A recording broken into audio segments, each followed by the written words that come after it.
Good afternoon, everybody.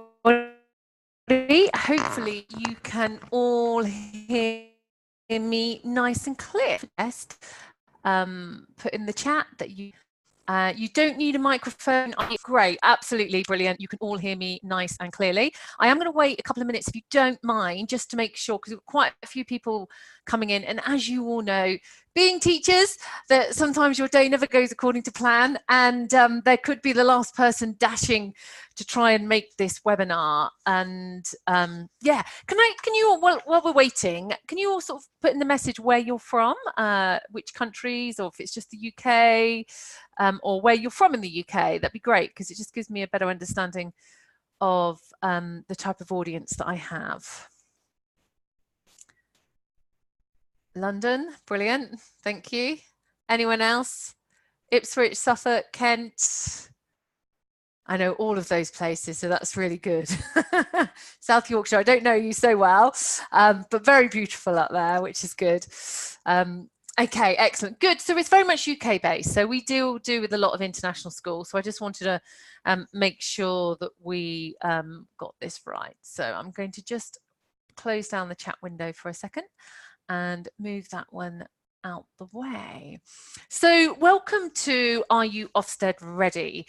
Now, if you had read the context of this webinar, you would have noticed it's very much about online safety. So what I want to do, first of all, is go through a few new statistics and then go through sort of the key areas that you need to think about if you've got Ofsted coming in. And, you know, I've had some really interesting couple of days actually regarding schools that have been tested in Ofsted. And if you do have any questions, just put it up in the chat. It does notify me. I might not always be able to answer it straight away, but at the end of the session, I will try and cover those questions off with you. But as we go through it, if you do have a question, please feel free, you know, to put it in there, and I'll try and cover it off at the end. You all know who I am, and if you don't, I'm head Gooseberry at Gooseberry Planet. Yesterday I got named Chief Gooseberry, which I thought I'd been promoted, which I was quite pleased with. And if you are on Twitter or Instagram, please follow me and Gooseberry Planet.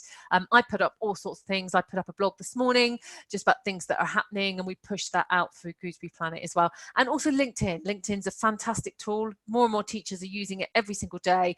Great way to build your community. You know, and it's a good career thing as well. So if you are on LinkedIn, go and dig me out. Okay, so I'm going to start. We've got quite a nice audience today. There we go. Right. I want to show you a few statistics that have come out earlier in the year by RM Education. And it'd be interesting to have a little bit of your feedback. But this is how confident do you feel your school's approach to online safety is? And quite overwhelmingly is not very confident. I don't know, you know, if you're really honest with yourself and you want to put it up in the chat, you know, you can, nobody can see that. But if you really thought, were you very, very, you know, are you very confident or not so confident? But that's the latest stats that are out in regards that came from RM Education. And obviously another thing that I thought was quite interesting, that when an incident occurs is how do you support the whole school community? And the big one that came up was the parental education, which is excellent, but also I think we need to have teacher education, parent education, and student-led education as well, because and I know some of you will absolutely know this 100%, it's quite hard to engage your parents in the first place. So sometimes we need to teach the children, you know, about these type of things. But I really do think it's more of a whole school community approach. And how confident are you in identifying and handling disclosures? Again, this came from RM Education, and it was quite interesting that the type of results that came out from that. Now, most of you will know I've only got a really short window today, so I only promised that I'd be here for 20 minutes. I'll keep it to 30, I absolutely promise, and no more longer. So I will whiz through things. If you do have any questions at the end, my email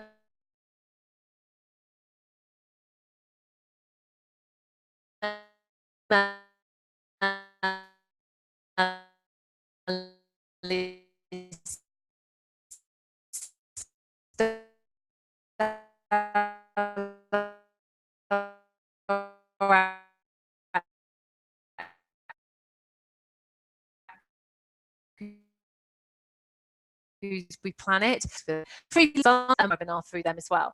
But we work really, really closely with 3P. So safeguarding includes online safety, all right? And I think you're all very much aware of that, but it's coming into safeguarding in more and more incidents every single day, which makes it really important that you've got an online safety policy. And I'm sure you have, but the reason you have a policy is that it is there to protect the school, all right? I'm just going to flip back. You know, the policy is there to protect the school so that you know that you're covered from a legal aspect, and also you're also covered from an aspect of everybody understands what that policy is. And I'm going to go through how you share that and those type of things, but it's a really important part. But it's not the most important part. I don't want you to hang on thinking, okay, we've got a policy, so therefore, you know, everything's okay with online safety and we don't have to worry about, because actually, no, an online safety policy is actually only a tiny, tiny part of it. But when you're creating your policy, I want you to think about, it's got to be bespoke. It's got to be relative to your local area. And you might not think this, but actually, I think you will, but if you're in the depths of Scotland or the depths of Suffolk or Devon, your policy might be very different from somebody in a city in London. So it has to be bespoke. It's got to be around good practice, what you feel is a good practice, or you've learned from other people, from other schools, or what you've done already.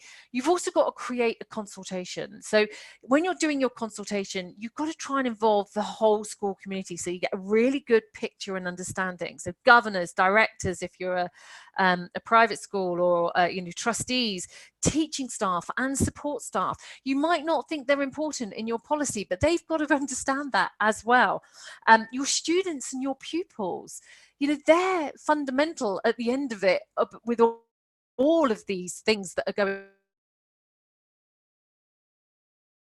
on from community users and other relevant groups as well. Basically, anybody that's in your school that could be using any type of technology or working with you should be part of your building of your policy. Yes, there's lots of templates out there which are very quick and easy, but sometimes if you are being inspected by Ofsted, they want to see that there is a degree of you know, localization to it. So that's a really, really important part. I am going to go through this as well. And I'm sure you all know how often you should review your policy, but I want to ask the question now, and I want you to be really honest with me and yourself. And I did this with another association group last week, and they were a really good audience. They really participated and were honest with me and said, you know, the truth about how often. So I'd like to know, with everybody in the group, how often have you revised your online safety policy? So if you could put that up in the chat, that would be, and be honest, because at the end of the day, the only people that we're kidding, as we say to the children, are ourselves. But if you would like to put that, yeah, that's good. I'm not going to say it until we've all put that.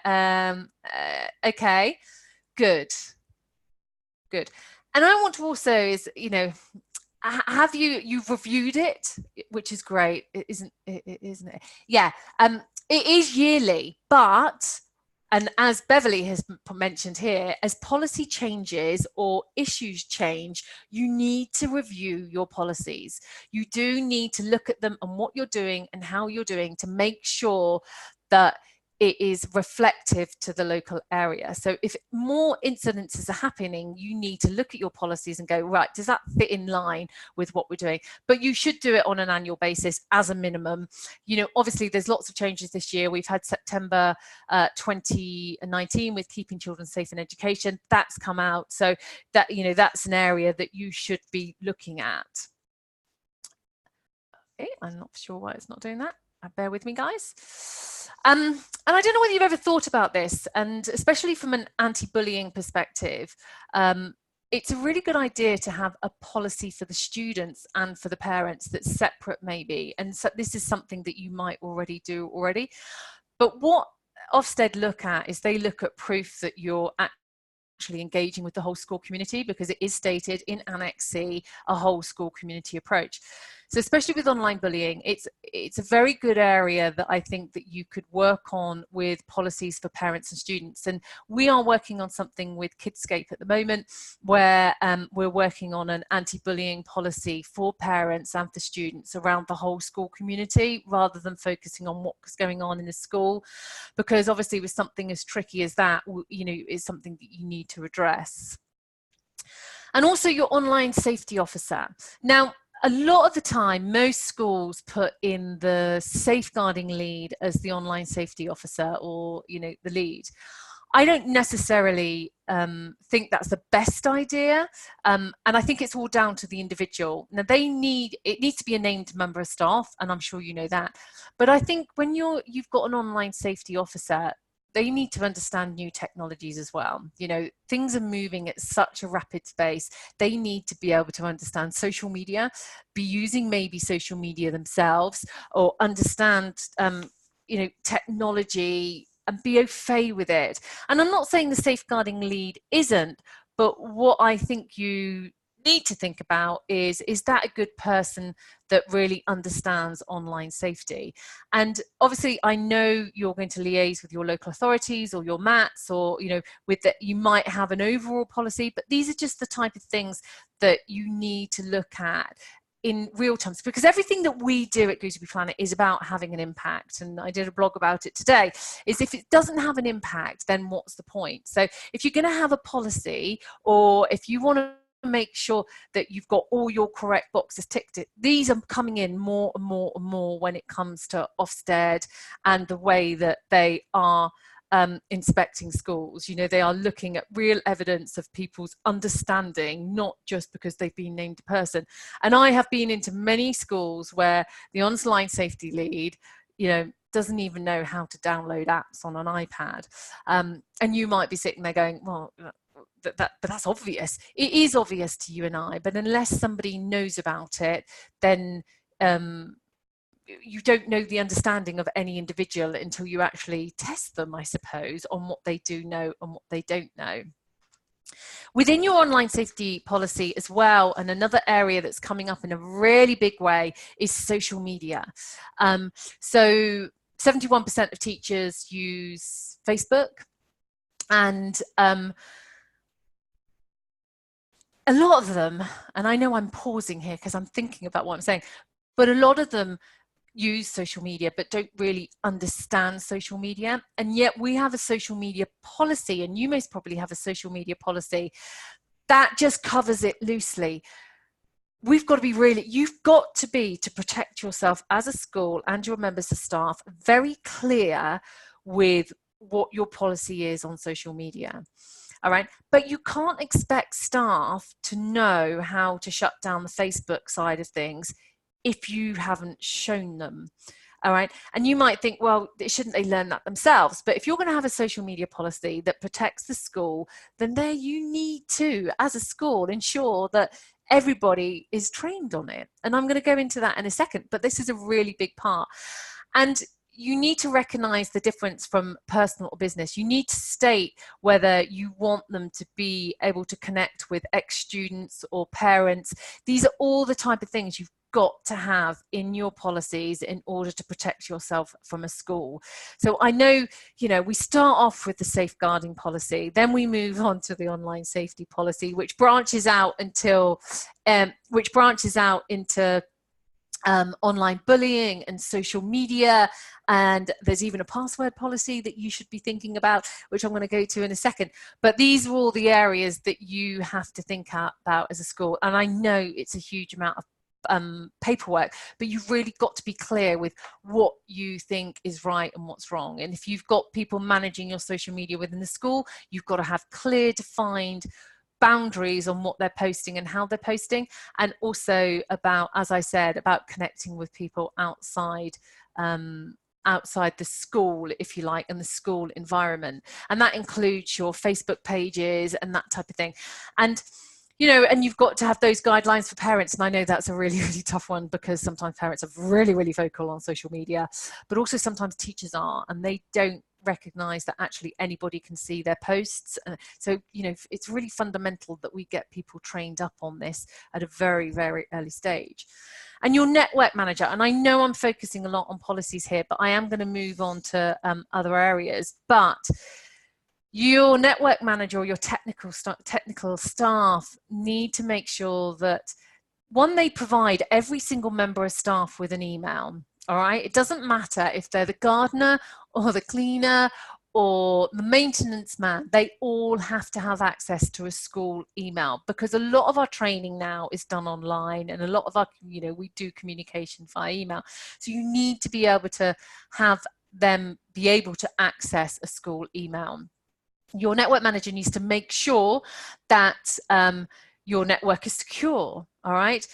So when I say secure, it comes into your password protection policy, is you need to think about now, because so many schools are being targeted from a hacking point of view. They're your soft targets, basically. They can spam the staff with emails. Staff are accessing personal emails on school networks, clicking links and sometimes downloading malware or viruses, whatever you want to call them, onto the school network and causing huge issues. So again, it's about what's in your policy and making sure that everybody understands that actually we don't want you accessing your personal email while you're on the school network, because it does happen. And I know schools that have got really bad viruses and their data's been corrupted, but you've got valuable data. And imagine from a GDPR point of view, what rules you'll be breaking if you start it. You know, we've got to keep business and personal completely separate. Your filtering policy, again, it's another policy that you have to have in place, but be very aware, and it was mentioned in Keeping Children Safe in Education, that your filtering policy mustn't be too heavy-handed.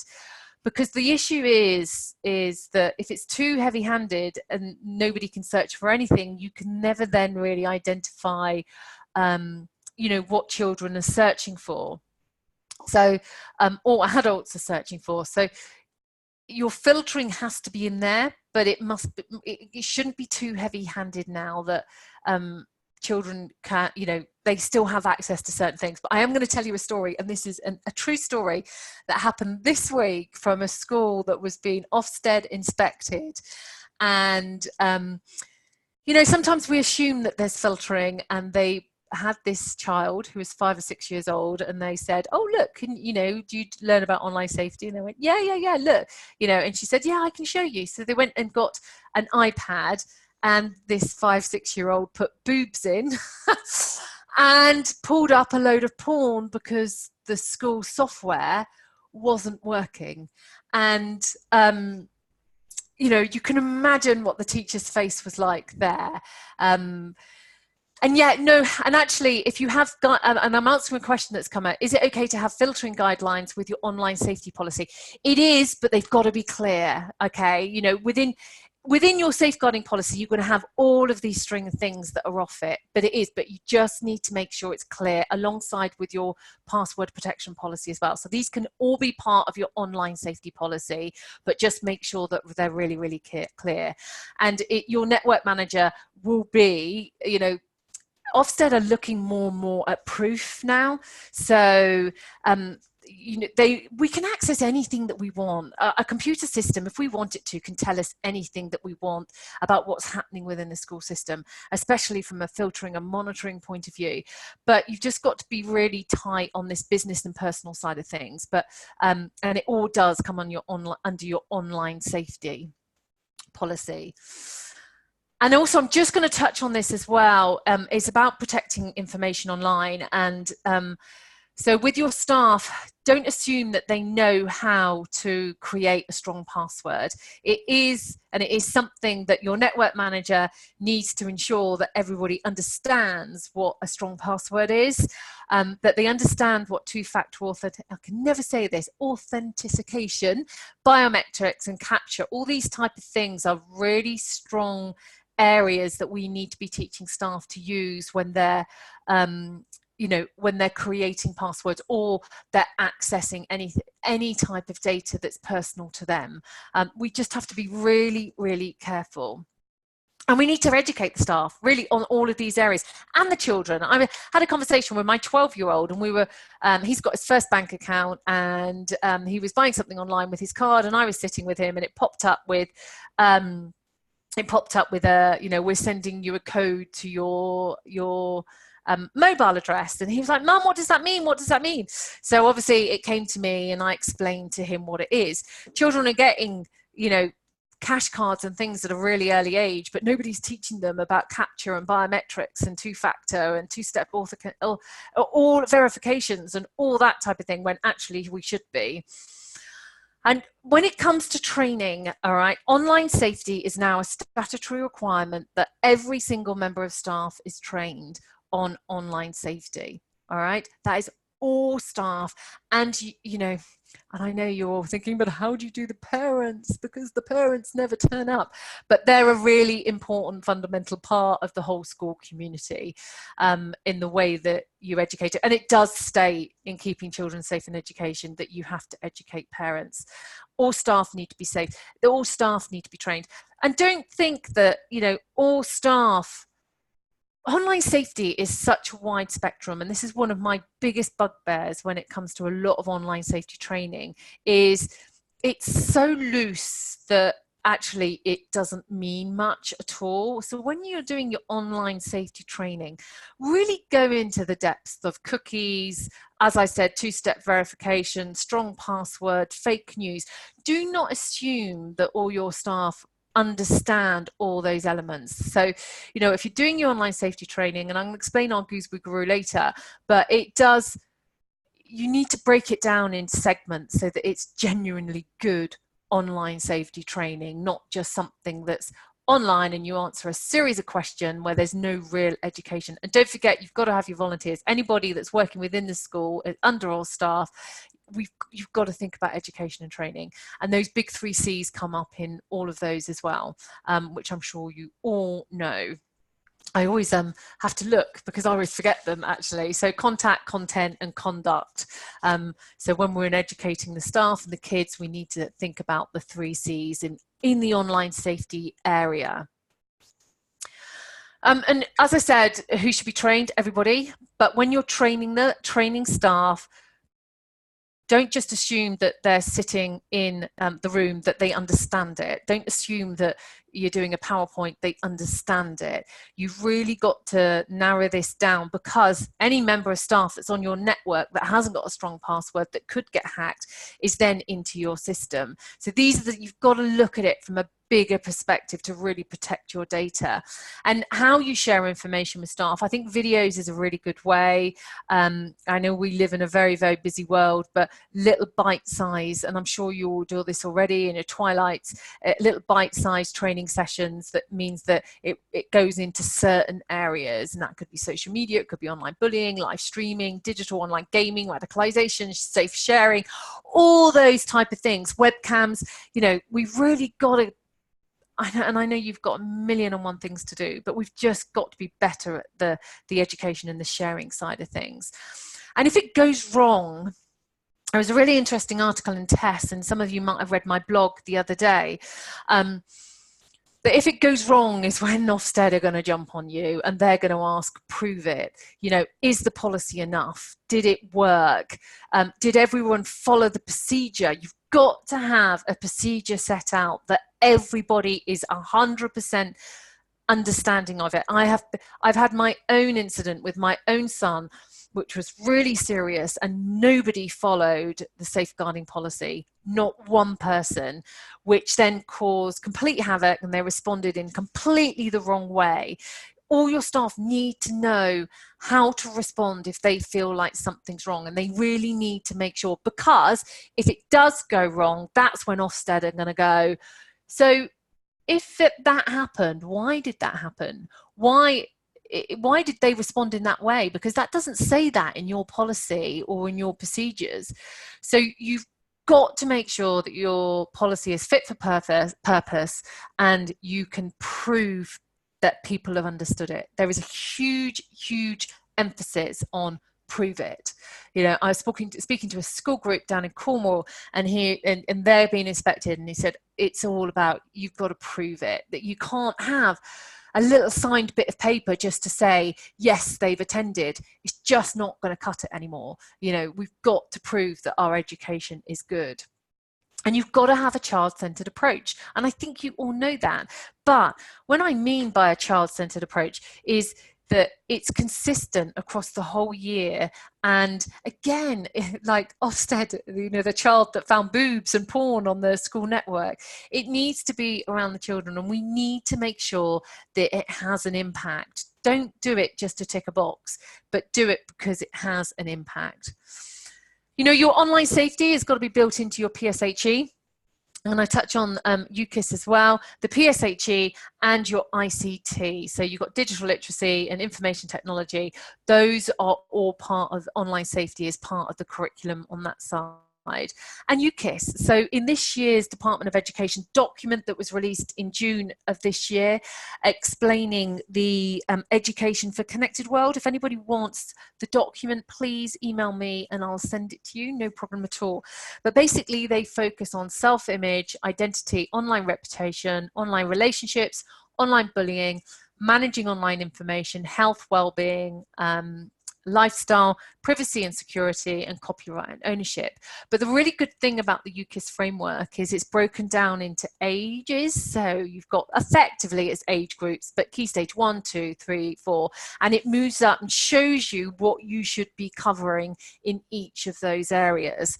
And it aims to support and broaden, I suppose, online safety, so that it really does empower and builds resilience and a positive culture, because I think for too long we've created too much negativity around online safety, or just doing a little bit here and a cyber safety day here, and when actually, oh God, it's part of our lives, guys. Online is part of all of our lives, and we sometimes give it only 5 minutes. And I know you're really busy, and I know that you've got 1,000,001 things to do. But even as adults, I think there's a lot of learning to be done as adults when it comes to the online safety, you know, arena. So here's a bit of a checklist for you guys. And I know 3P, we can get this sent out to you. All staff understand your policy and the reporting. How are you going to implement it? Do your current strategy cover the PSHE, ICT and the UKCISS frameworks? Have you read the June 2019 online safety recommendations by the Department of Education? Do you have a filter in place? Obviously you have, but not over blocking. And how do you prove all of this? So you've also got to make sure your staff are trained, your DSLs trained, you've got parental support and engagement and child coordinated approach to online safety, an online safety expert in school. And there's a lot of research going around that actually teachers want that. And an online safety working group is always a really good idea to have, because that will help you bring all your policies in. I'm already overrunning. And guys, don't make it a tick box. Don't make it, this is just, I was at a brilliant conference yesterday about safeguarding and well-being, and it was excellent. And the one thing that came across was, it was created by, it's by Farrer & Co. So it's lots of schools all over the country.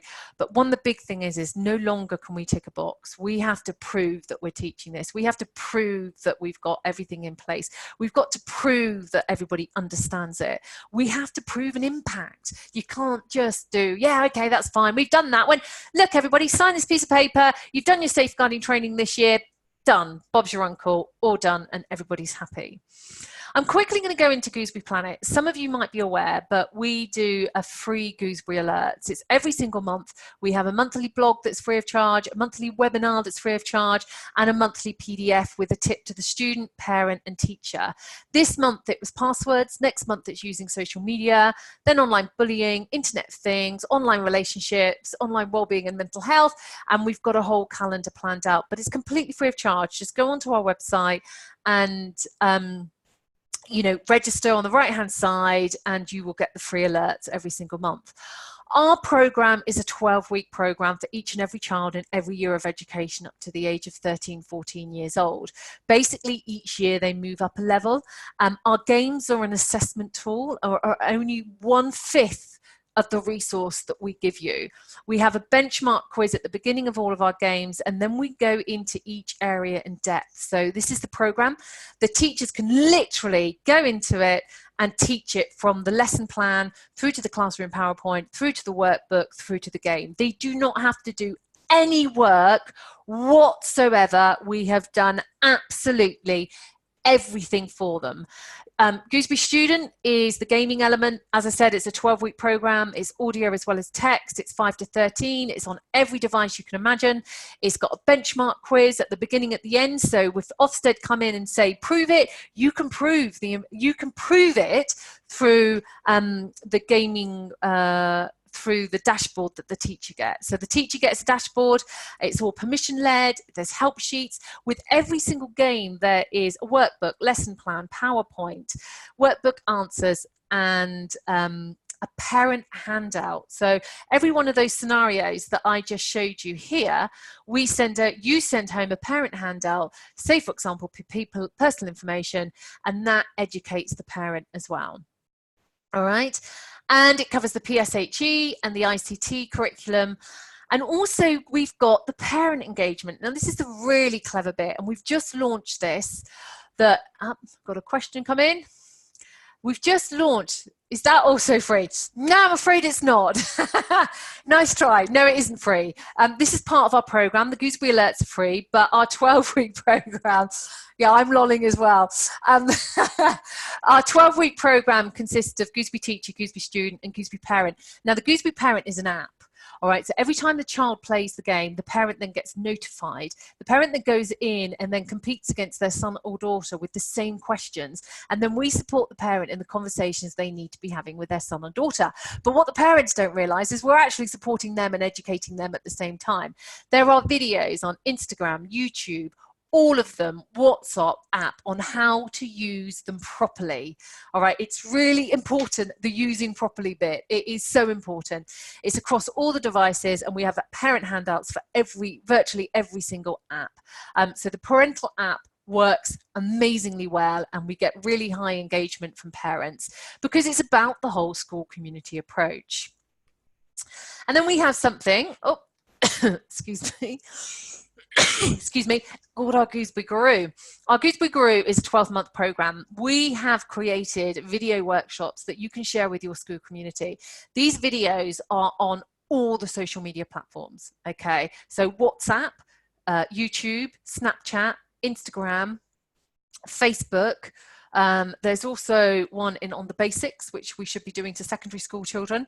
And they're all done video links so that you can send them out to your school community. Every single month I do an update, and you get a free video on that, so you can then distribute across your whole school community.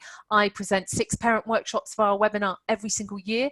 It's an online safety CPD that you can deliver to your staff via your Gooseberry Guru. And a Gooseberry Guru is a member of staff that is trained up in your school to be your online safety expert, who have direct line with me. We're a special form of group, and we have Facebook and WhatsApp, and basically it just means we communicate best ideas, issues, anything comes up, they need anything, I'm there to support them. And social media training, it is coming out in a really big way. We need to train staff and parents how to use social media. And not the do's and the don'ts, but the how. And that is something that I'm so passionate about. Kids as well. Stop telling them the do's and don'ts and start showing them the hows and the whys. And then we have our Gooseberry CPD. So we have 2 programs, Safeguarding and Prevent. It is tracked. Every single member of staff is tracked. When they've started, when they've finished, how they've passed. If they failed, you get 12 months access. You can add staff whenever you want to if you've got a new member. Every single member of staff gets a certificate when they've passed and understood. There's a 3-month review, so there's a refresher to find out whether they've understood, and it's all in line with Keeping Children Safe in Education, September 2019. We also show staff confidence levels across the whole school. And as I said, we've got a Safeguarding and a Prevent. We've got a Basic and Advanced. The Basic is for all staff, and the Advanced is for teaching staff. And we've got a Prevent, which was delivered and written by the Home Office, somebody that works from the Home Office, complete expert, and it includes Contest 2018. If anybody is interested in a 2-week free trial, please just let me know. I can contact you and we can offer you a 3-week trial so that you can, yep, all right, I've got that one.